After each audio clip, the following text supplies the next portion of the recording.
Thank you. গালাতীয় 1:4-5 পেয়েছি আমরা। Hallelujah, hallelujah. তিনি আমাদের পাপসমূহের জন্য আপনাকে প্রদান করিলেন, যেন আমাদের ঈশ্বর ও পিতার ইচ্ছানুসারে আমাদিগকে এই মন্দ যুগ হইতে উদ্ধার করেন, যুগ পর্যায়ে যুগে যুগে মহিমা হোক। আমেন। যুগ পর্যায়ে যুগে যুগে মহিমা হোক কার?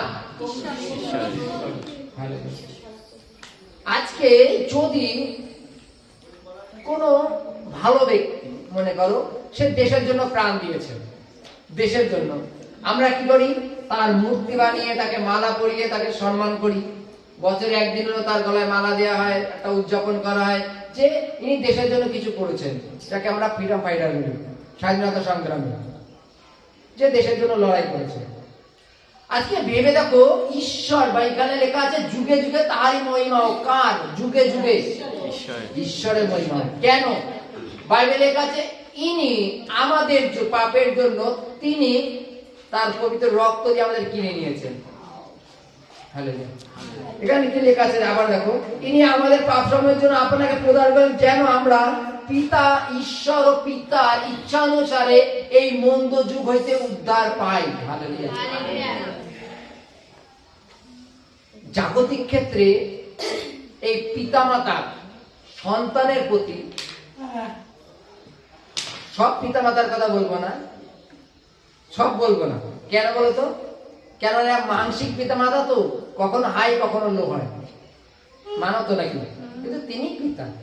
জাগতিক পিতামাতা দিয়ে সাধারণ উদাহরণ দিচ্ছি। মনে করো যে সমস্ত ভালো পিতামাতারা, তারা সন্তানের জন্য কতটা চিন্তা করে বলো? করে তো। এবার সন্তান কোনো কারণে ফেসে গেলে সেখান থেকে উদ্ধারের জন্য 100% তার মা বাবা যথেষ্ট চেষ্টা করে। উদাহরণ দিই, মনে করো শুভকে দিয়ে, হ্যাঁ, শুভর মা বাবা মনে করো খুব ভালোবাসে, কোনো কারোর বশত শুভকে পুলিশে ধরে নিয়ে গেছে। আমরা পেছন সরে গেলেও তার মা বাবা কিন্তু আপ্রাণ একে ওকে দৌড়ভাগ করে আপ্রাণ চেষ্টা করবে শুভকে ওখান থেকে বের করা। করবেন তো নাকি? কেন? কেননা ও যেখানে আছে সেখানে একটা আসামি থাকার জায়গা, সেখানে শুভর থাকার জায়গা নয়। ফলে ওখান থেকে ওকে বের করে নিয়ে আসতে হবে, কেন ও আসামি নয়।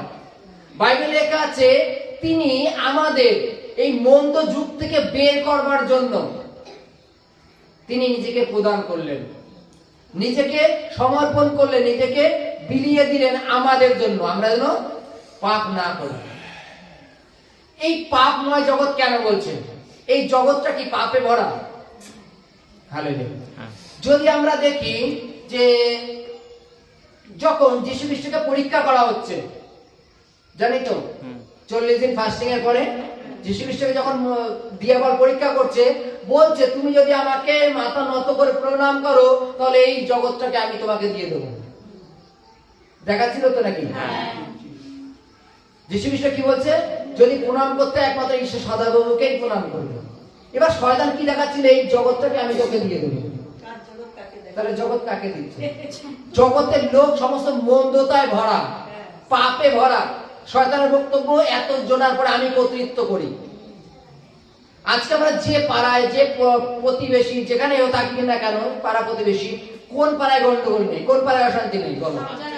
কার মধ্যে হিংসা নেই? বলো। তাহলে শয়তান প্রত্যেকের মধ্যে যে কাজ করছে।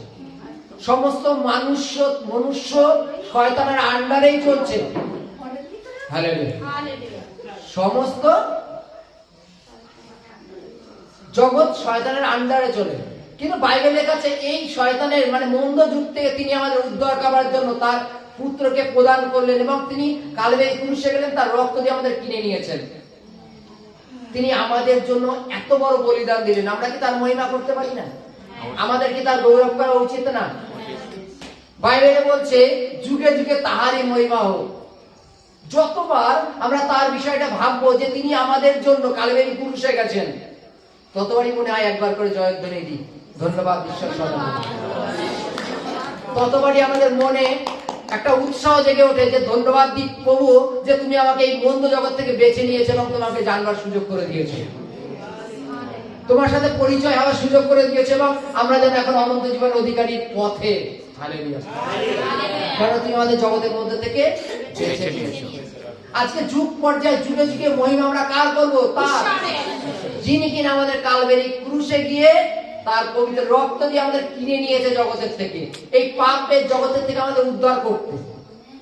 আমরা যখন 5টা বন্ধু বান্ধবের সাথে মিশি, জাগতিক বন্ধু বান্ধব, এই 5টা জাগতিক বন্ধু বান্ধবের সাথে যদি তুমি কন্টিনিউ মেশা চালু করো প্রত্যেক দিন, তুমি দেখবে আস্তে আস্তে জগতের দিকে ডুবে যাবে।